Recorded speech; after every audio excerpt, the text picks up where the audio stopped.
On continue les bilans de cette saison 2025 de MotoGP avec l'équipe satellite d'Aprilia, l'équipe américaine Trackhouse.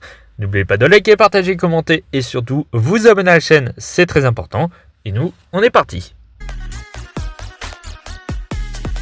Alors pour l'équipe Trackhouse, pour sa deuxième année en MotoGP, je pense qu'on peut dire que la saison 2025 est totalement réussite. En début d'année, j'avais pas beaucoup de gros objectifs pour l'équipe américaine.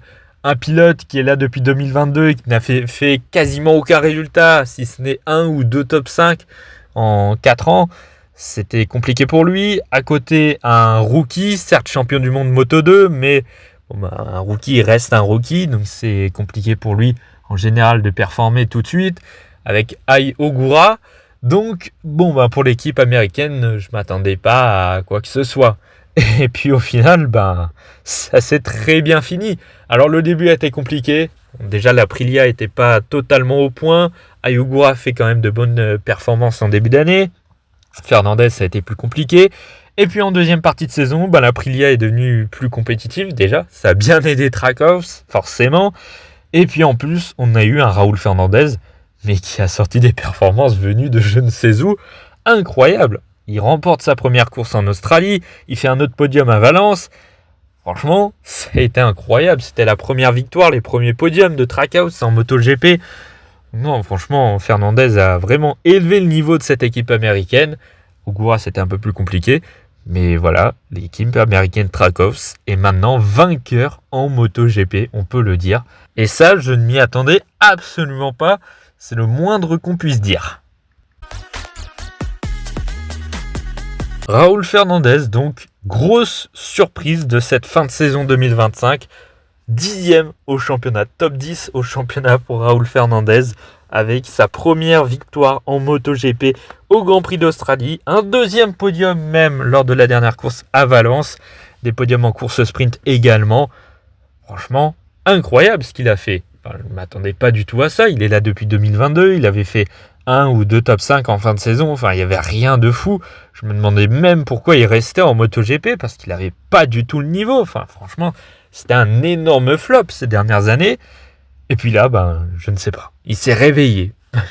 Là, je ne comprends pas. Je ne trouve pas de solution à tout ça. Je ne sais pas comment il a fait. L'Aprilia est certes devenue vraiment très compétitive.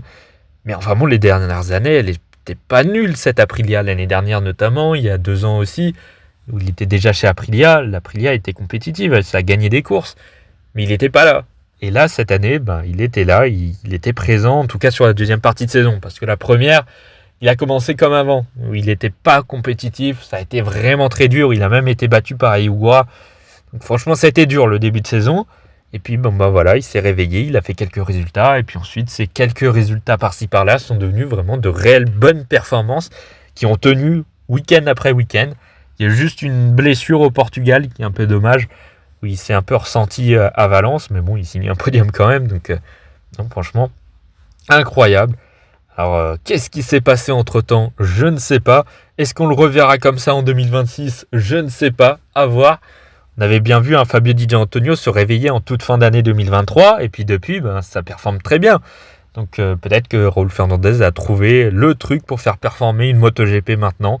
Ça a mis du temps, mais ça a réussi pour le pilote espagnol. Non, franchement, c'est la grosse surprise de cette saison, l'une des plus grosses en tout cas. C'est le réveil de Raúl Fernandez, qui est maintenant un pilote performant. C'est dingue à dire, mais c'est le cas désormais. Du côté de chez Ai Ogura, ça a été une saison un peu compliquée, mais on pouvait s'y attendre pour un pilote rookie. Alors, il a fait un premier week-end en Thaïlande absolument fantastique, où il a fait top 5 sur les 2 courses. Il fait, je crois, 4e en course sprint et 5e en course principale, ou l'inverse, je ne sais plus. Mais il était vraiment très compétitif, il se battait même pour le podium. Pour un premier week-end en MotoGP, c'était absolument surprenant. Surtout avec une Aprilia qui ne fonctionnait pas aussi bien qu'en fin de saison, par exemple. Il était devant Bezzecchi, devant son coéquipier également, donc franchement, très très bon premier week-end. Et puis après, ça s'est compliqué, ça s'est gâté pour Ai Ogura au final, c'est pas allé dans le bon sens. Pas comme Aldeguer par exemple, où ça avait commencé un peu moins bien, puis ça a très bien fini. Pour lui, ça a été l'inverse, ça a très bien commencé, puis la suite a été un peu plus moyenne. Il y a eu quelques top 10 dans la saison, ce qui est plutôt pas mal quand même pour le pilote japonais. Il y a eu des blessures aussi, ça a aussi bien handicapé sa saison. Donc au final, c'est une saison, on va dire, plutôt correcte pour un rookie. Maintenant, on attend, je pense, un peu plus de sa part. Surtout avec l'Aprilia qui a beaucoup plus performé en deuxième partie de saison.